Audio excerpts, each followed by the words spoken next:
Assalamu alaikum wa rahmatullahi wa barakatuh. Welcome again to the series of our lectures on Islam this Ramadan. We will continue our lectures on simplicity of Islam and present it in the best form by which will be understood by all and sundry. My name once again is Imam Hakeem Kosoko, Lagos State Secretariat Mosque, Alausa Ikeja. Assalamu alaikum wa rahmatullahi wa barakatuh. Alhamdulillahi alladhi بعث في الأميين رسولا منهم يتلو عليهم آياته ويزكيهم ويعلمهم الكتاب والحكمة والصلاة والسلام على أشرف الأنبياء سيدنا محمد صلى الله عليه وسلم. We give thanks to Allah, the one who has sent his messenger Muhammad to the world. He raised Muhammad from the most backward community of that time in terms of knowledge, in terms of social, in order for him to teach them his book, to cleanse them, to teach them his book, and to put wisdom into the community. Today, inshallah, we will look at the hadith of the Prophet ﷺ, narrated by our leader Umar radiallahu anhu, about the coming of Jibril to teach the Sahabis the religion of Islam. عن عمر رضي الله عنه قال بينما نحن جلوس عند رسول الله ذات يوم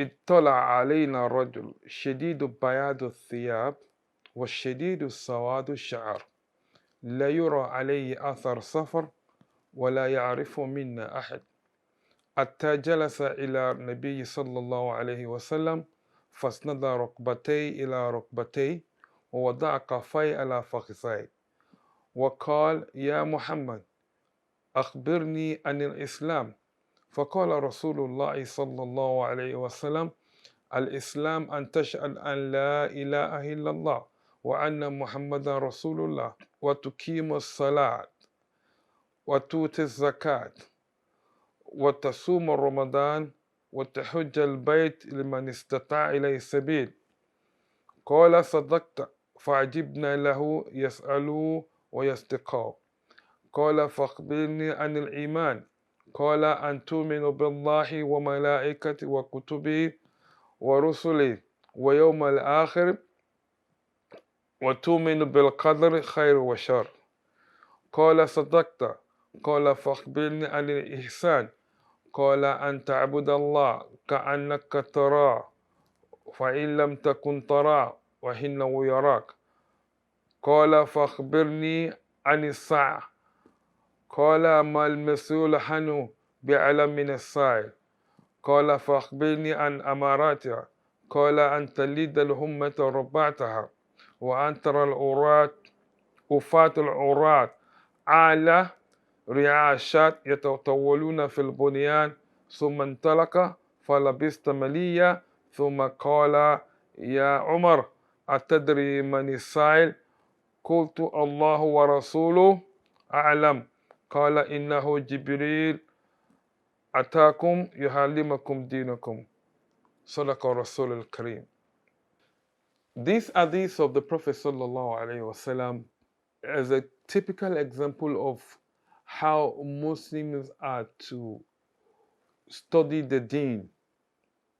He said, on that day, a man appeared to us, shadidu bayadu thiyab. His clothing was exceedingly white, was shadidu bayadu sawadu sha'r, and his hair in the head was exceedingly black. That means he was very clean in his clothing, and he was very tidy in his own appearance as well.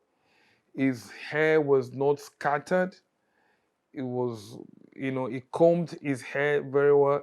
That means as Muslims, when we want to appear anywhere, at any time, we have to be clean, neat, and neatly dressed.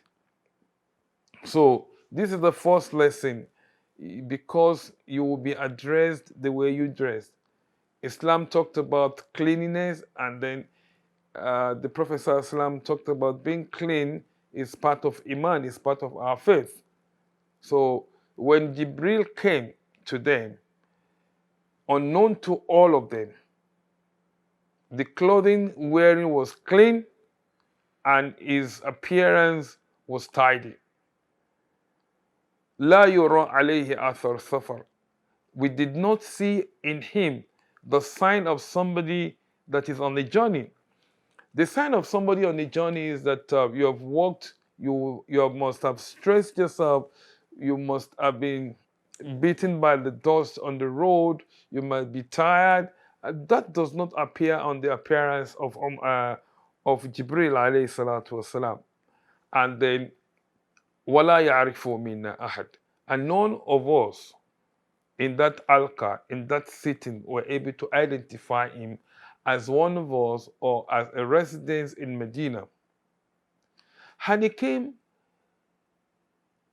he sat in the front of the Prophet.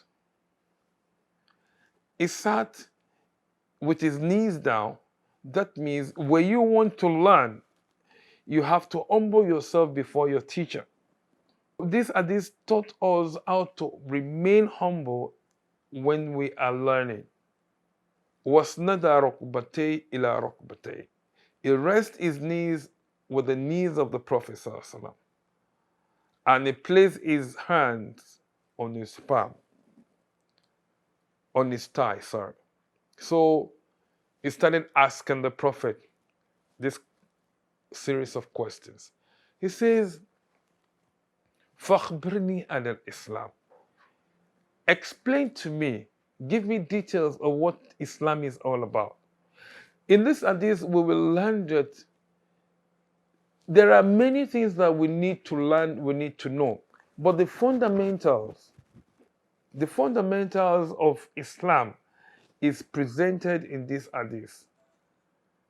And the first thing was Al-Islam. The Prophet said, Al-Islam an tashhad an la ilaha illallah. Al-Islam is to testify to the uniqueness and oneness of Allah. That Allah has no partners, Allah has no father, Allah has no daughter, Allah has no son, Allah has no mother. So his uniqueness in the creation, uniqueness in his power, uniqueness in the affairs. That Allah is only one. That's one. We have to testify to that. And to testify to the prophethood of Muhammad sallallahu alaihi wasallam. The Prophet sallallahu alaihi wasallam is unique. He was raised to correct the anomalies and the corruption which man has brought into religion of Allah. The religion of Judaism was corrupted. The religion of Christianity was corrupted. But Allah brought Muhammad sallallahu alaihi wasallam to now correct the mistakes in these two religions that has been before it, and to also erase in absolute terms the worship of idols, not only in Mecca, but all over the world, and to make sure that the deen of Allah, the supremacy of Allah, reigns all over. So Muhammad sallallahu alaihi wasallam must be testified. Must testify to the prophethood of Muhammad sallallahu alaihi wasallam.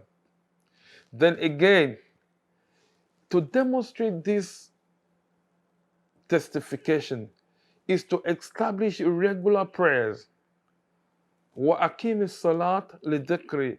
Prayer is the demonstration of our faith in the remembrance of Allah, in the remembrance of Allah's unique superiority, remembrance of Allah's unique power over all of us. So we have to establish salat. And then salat, of all, the one thing that is unique about salat is that all other things, zakat, Psalm, Ramadan, marriage, everything was revealed to the Prophet through Jibril alayhi salatu wasalam.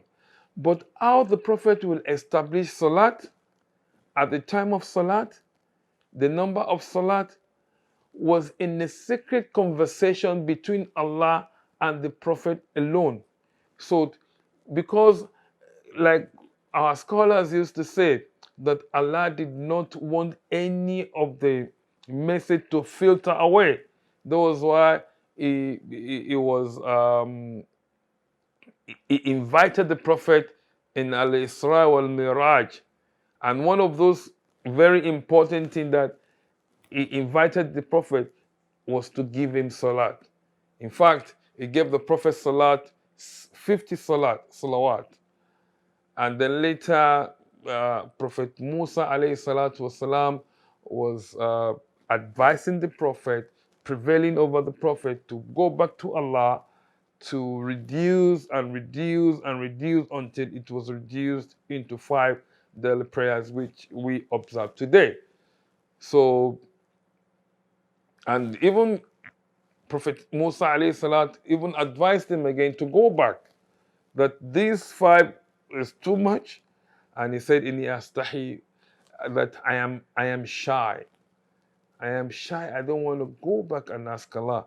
Because Allah has even said that for anyone that observes these 5 daily prayers, he will get the reward of observing 50. Therefore, so the second stage of the pillar of Islam, what we need to do to know about Islam, is the establishment of Salat. And because Salat is the al-farq, the one that distinguishes between a Muslim and a non-Muslim. Then, total zakat. To give zakat, very simple. It is zakat is paid on excess wealth that remains in the custody of the owner for a whole year. And it is calculated as a 2%, 2.5% of what remains in excess in your custody for a whole year. So that is what zakat is all about.